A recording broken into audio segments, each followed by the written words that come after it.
હમ ગઈકાલે 7/12/2025 ફરિયાદી બેન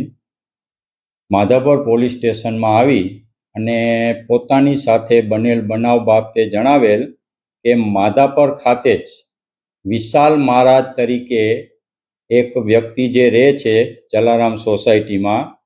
એમની પાસે આમને ઘરે થોડીક બીમારી ચાલતી હતી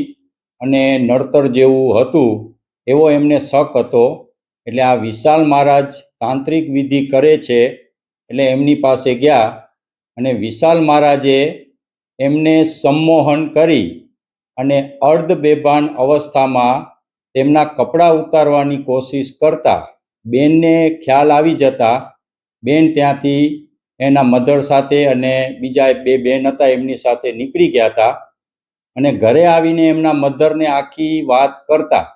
તેઓ પોલીસ સ્ટેશને આવી અને પોતાની ફરિયાદ આપેલ. ગુનાની ગંભીરતા સમજી તાત્કાલિક પોલીસે આરોપી વિશાલ મહારાજને હસ્તગત કરેલ, બેનની ફરિયાદ લીધી અને ગુનો BNS 2023ની કલમ 64(1), 75(1)(1) અને 351(3) મુજબ તાત્કાલિક રજીસ્ટર કર્યો અને આરોપીને ઝીણવટભરી પૂછપરછ કરતા કે ભાઈ કોઈ તાંત્રિક વિધિ કરે છે કે કેમ અને આવો બનાવ બનેલ હતો કે કેમ તે પૂછતા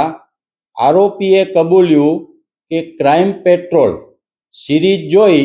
અને આવી ખોટી રીતે વિધિ કરવાના બાને તેઓ કોઈ પણ ભોગ બનનારને બોલાવી અને પરફ્યુમ છે એ પરફ્યુમ છાંટી અને એને અર્ધ બેભાન અવસ્થામાં કરતા હતા. જે અન્વયે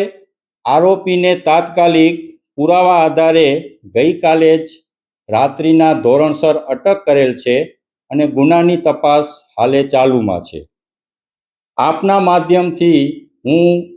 પ્રજામાં એક સંદેશો આપવા માંગીશ કે આ આરોપીના જો કોઈ પણ ભોગ બનેલ હોય તો નિર્ભય રીતે પોલીસ સમક્ષ ફરિયાદ કરવા આવો. અમે તમારી ફરિયાદ લેશું, તમારું નામ પણ ગુપ્ત રાખશું અને આના વિરુદ્ધ કાયદેસર કાર્યવાહી કરશું. આ સિવાય એક બીજી પણ હું આપના માધ્યમથી અપીલ કરીશ કે મહેરબાની કરી કોઈ પણ વ્યક્તિ અંધશ્રદ્ધામાં આવે નહીં અને આવા તાંત્રિકો જે ખોટી રીતે કોઈને ભરમાવે છે એનામાં ભરમાય નહીં એવી હું અપીલ કરવા માંગુ છું.